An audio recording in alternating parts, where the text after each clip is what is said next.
Months after being accused of a horrific crime, a foster mother in Indiana faces several years in prison after pleading guilty to sitting on her foster child to the fatal point where he could no longer breathe. 49-year-old Jennifer Lee Wilson admitted to her role in killing her 10-year-old foster son, Dakota Stevens, in April. On April 25th, the Porter County Sheriff's Office responded to a call about an unresponsive 10-year-old lying outside in a driveway. The young boy was identified as Dakota Stevens. Authorities tried to provide CPR to the young boy, but deputies noted he wasn't conscious, wasn't breathing, and had no pulse. First responders also noticed Dakota had visible bruises on his lower neck and chest. The 10-year-old was rushed to a local hospital, but tragically never recovered from his injuries and died 2 days later. After an autopsy, officials determined his manner of death was homicide caused by severe swelling in the brain and being deprived of oxygen for an extended period of time. Dakota also suffered organ damage as well as bleeding in the liver and lungs. According to police, his foster mother, Jennifer Wilson, became visibly distraught at the scene. She told investigators Dakota was acting out all day. He refused to do his chores and ran away from the home. However, she later found him at a neighbor's home just a few blocks away. But the neighbor told Wilson Dakota had asked her to call the police. Wilson reportedly told the woman to mind her own business, and she drove him back home. But when they got back to Wilson's house, Dakota initially refused to get out of the car, but then he got out of the car and reportedly screamed that he was leaving. According to court documents, Wilson tried to prevent the boy from leaving. She told authorities she didn't know if she tackled Dakota or if they fell to the ground, but her intention was to hold him. While Dakota was on the ground, Wilson told police she lied on the boy's stomach to keep him under control while she called his caseworker. That act would have devastating consequences. While Wilson sat on his 90-pound body, Dakota screamed and then stopped moving. Investigators recovered ring camera video that showed Wilson lying on Dakota's midsection near his head and neck. And the video reportedly showed the horrifying moments young Dakota took his final breaths. The footage reportedly showed the 10-year-old fighting to get free before he became motionless. After realizing Dakota lost consciousness, Wilson could be heard screaming his name before saying, "I was laying on him and he was acting bad." Wilson was arrested across state lines in Michigan after a warrant was issued for her arrest. She was charged with reckless homicide, which she ultimately pleaded guilty to, and now faces prison time for his death. According to reports, Dakota wasn't in Wilson's care for very long, only a month prior to his death, and he bounced around several times to different foster homes, as he reportedly spent the last 5 years of his life moving around. According to the Indy Star, Dakota's parents lost custody of him and his younger sister in 2018 after the Department of Children's Services concluded his parents were unable to care for the children. According to the outlet, other family members tried for several years to gain custody of him and remove him from the foster care system, but ultimately were unable to do so. Now, as Jennifer Wilson faces sentencing, the reckless homicide charge in Indiana reportedly carries a sentence of up to 6 years in prison. This case is really horrific and tragic, so let's bring on criminal defense attorney and former prosecutor Matt Mangino. Matt, thank you so much for joining me today. This case is really Thanks. heartbreaking, and I think mainly because it was just so preventable and unnecessary. What's been your reaction to this whole case and this whole story? Yeah, I mean, it is certainly a very sad story. Here you have a young boy who is in foster care, and he's there probably for purposes of his own protection.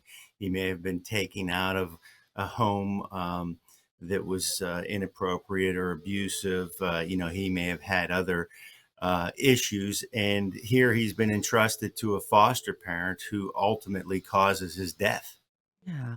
And I can't help but think about Dakota Stevens' final moments because, as you just mentioned, he wasn't in Jennifer Wilson's care very long. And even before that, he was bounced around to several different homes. But for a foster mother to discipline him in such a terrible manner by sitting on him to the point he couldn't even breathe, what does that say to you about how potentially she treated the other children that were in her care?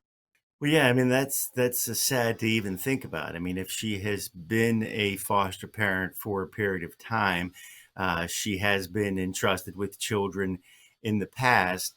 Uh, you know, Social service agencies, normally vet these people very carefully. Make sure that they have all of their clearances. But sometimes, it's a matter of really taking a look at, how they function under pressure, how they function in a parenting role, when they're faced with some adversity, whether it's in the process of disciplining a child or trying to correct a child. And oftentimes, those types of hands-on interaction with social service agencies don't happen. So you might have all the credentials you need to be a foster parent, but are you really effective at it? Yeah, and at any point, Wilson could have just stopped what she was doing, but she didn't. And it felt in a way she was kind of blaming 10-year-old Dakota about this, or on this, excuse me. She reportedly made statements like, I was laying on him and he was acting bad. But at the end of the day, he was just defenseless against her. What are your thoughts? Well, you have to take into consideration the reality of the situation. Jennifer Wilson, as I understand, weighed up to 340 pounds. And, this young child weighed 90 pounds. So, you have a child who's acting up or wanting to leave, as was described, and she's trying to keep him there, and she does that by sitting on his stomach, sitting on his chest. I mean, you don't have to be a physician or a healthcare provider to realize 330 pounds versus 90 pounds, is quite a disadvantage, and it could have serious consequences, which we saw here, the death of a child. And are you surprised she pleaded guilty to reckless homicide? And do you think the charge should have been more? Well, that's I guess the big question here. I mean, this is in Indiana a fifth degree felony. Reckless homicide, is utilized a lot of times in driving under the influence cases. So this is a situation where an adult who's been entrusted with this child, um, sits on the child's chest, causing the child's death. And I think you said it earlier, which I think is really important. At any point while this child was resisting, and what we now know, grasping for his life, she could have gotten up, and she chose not to do that. So if you think about the time that passes while this child is struggling to get their breath, struggling to save their own life, and this enormous woman uh, just sits there on his chest and ultimately causes his death. There's certainly situations where recklessness comes into play, and it's the appropriate resolution of a case, and we don't know all the facts here. I don't want to second guess the prosecution in this case, but recklessness doesn't normally come up in a situation where someone has a period of time to reflect on what they're doing, to stop what they're doing, to prevent this child's death by merely rolling off of the child, and chooses not to do that. Some people could see that as more than recklessness. And that charge also in Indiana reportedly carries a sentence of up to 6 years in prison. What are your thoughts on that potential sentence, as she could also only face as little as a year in prison, too, under that statute? Right. As I understand the statute, it's the penalty of 1 to 6 years. So six is the maximum. One would be the minimum. And again, that is going to be up to the judge, because from what I have read, at least in newspaper accounts, there isn't any specific uh, time of sentence. So they haven't really agreed. The prosecution hasn't agreed to, well, 2 years or 3 years. It's a plea, and that portion of the plea, how long the sentence is going to be, is open. So it can be anywhere from 1 to 6 years and a $10,000 fine, and that's going to be up to the court. So the defense is going to argue for the minimal sentence that could possibly be imposed, and I would assume the prosecution will argue for the max, and the judge will have to decide.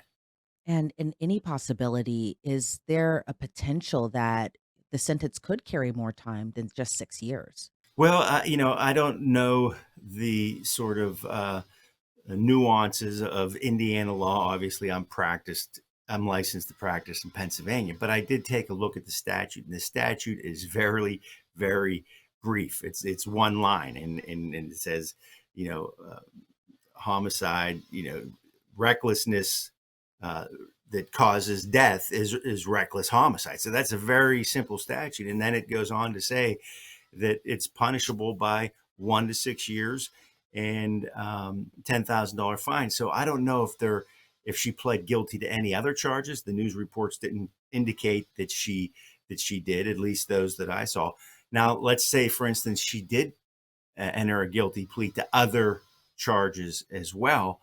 A judge could enhance her sentence by sentencing her consecutively on those charges, so one sentence after the other.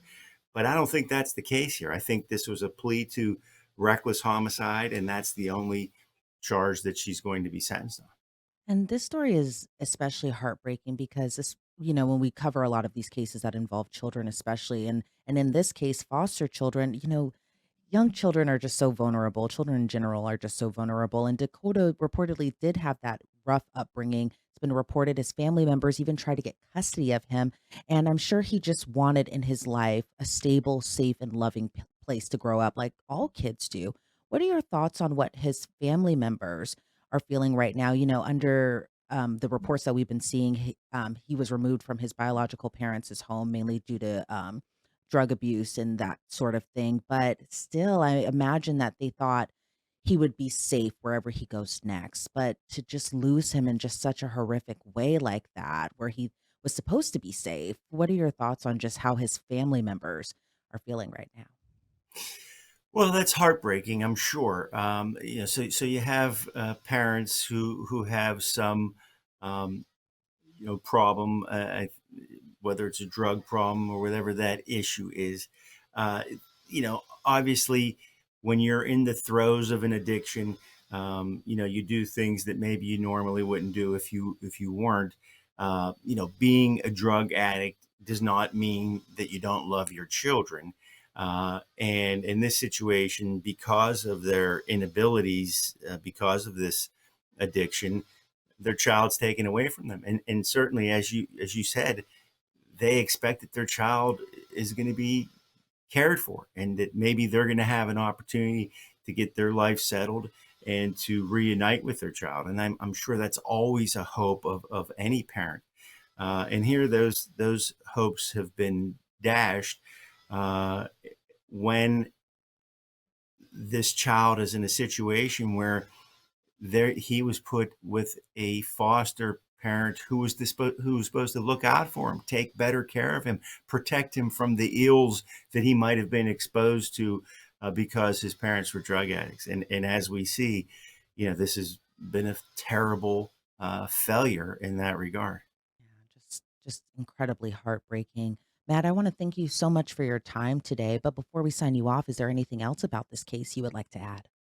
No, it's truly sad, and we have a system in which children are supposed to be protected. They're supposed to be taken out of environments where they're at risk, and here, the complete opposite occurs, and that's truly sad. Well, Matt Mangino, again, thank you so much for your time today. I really appreciate it. Thank you. Jennifer Lee Wilson is slated to be sentenced on January 17th of 2025. Reporting for Law and Crime, I'm Elizabeth Millner.